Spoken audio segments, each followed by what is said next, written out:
OBC Yadav ప్రత్యేక meeting కు హాజరైన బండి ప్రభాకర్ యాదవ్ ఆయన మాట్లాడుతూ ముఖ్యమంత్రి Revanth Reddy, PCC president Mahesh Kumar Goud, OBC state president Nuthi Srikanth Goud, Anjan Kumar Yadav, Bellampalli MLA Gaddam Vinod అందరూ సహకరించి బీసీలకు 42 రిజర్వేషన్ కల్పించడానికి కృషి చేసిన వారందరికీ ప్రత్యేకమైన ధన్యవాదాలు తెలుపుతూ రాష్ట్రంలో 6 గ్యారెంటీలలో భాగంగా మహిళలకు 2500 పెన్షన్, వృద్ధులకు 4000 రూపాయలు చొప్పున ఏ విధంగా ముఖ్యమంత్రిని పోరాదని ఆ తర్వాత స్థానిక సంస్థల ఎన్నికలు భారీ మెజార్టీతో కాంగ్రెస్ పార్టీ అభ్యర్థులు గెలుపు ముఖ్య అతిథులుగా వచ్చినటువంటి all India project Ajay Singh Yadav గారికి, రాష్ట్ర అధ్యక్షులు నూతి శ్రీకాంత్ గారికి, గౌరవ వర్కింగ్ ప్రెసిడెంట్ అంజన్ కుమార్ యాదవ్ గారికి, అనిల్ గారికి, వేదిక మీద ఉన్న పెద్ద నాయకులందరికీ, అన్ని జిల్లాల అధ్యక్షులకు,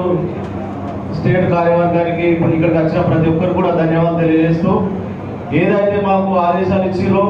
ఈ బీసీ కులగణన విషయంలో ఖచ్చితంగా గ్రౌండ్ లెవెల్ తీసుకుపోయి అన్ని అనుకూలంగా జరిగే విధంగా మేము చేసి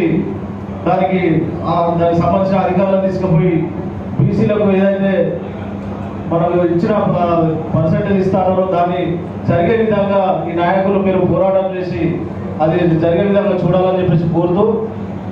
ఒక చిన్న విషయం చెప్తాను. ఎందుకంటే గ్రౌండ్లో పబ్లిక్లో తిరుగుతున్నాం కాబట్టి ఎవరు తప్పుగా భావించద్దు. రేపు రాబోయే రోజుల్లో మన కాంగ్రెస్ పార్టీ ముఖ్యమంత్రి గారు చాలా కష్టపడతారు, అన్ని విధాలు చెప్తారు. కానీ గ్రౌండ్ లెవెల్లో కొన్ని చిన్న చిన్న సమస్యలు ఉన్నాయి. ఇవాళ ఏదైతే మనం 6 పథకాలు పెట్టినామో, ఇందిరామహిళలు పెట్టారు కాబట్టి ఇందిరామహిళలు ఆపేన మంచిగా, కానీ ప్రతి ఒక్క మహిళకు 2500 పెన్షన్ ఒకటి, రైతులకు రుణమాఫీ ఒకటి, ఏదైతే మనం పెన్షన్ అనుకున్నామో అది 2000 పెంచితే ఖచ్చితంగా భారీ మెజార్టీతో కాంగ్రెస్ పార్టీకి వెళ్తుంది. కాబట్టి నాకు గ్రౌండ్ లెవెల్లో అందరూ ప్రతి ఒక్కరు చెప్తారు కాబట్టి అది మీ దృష్టి తీసుకోబోతున్నా.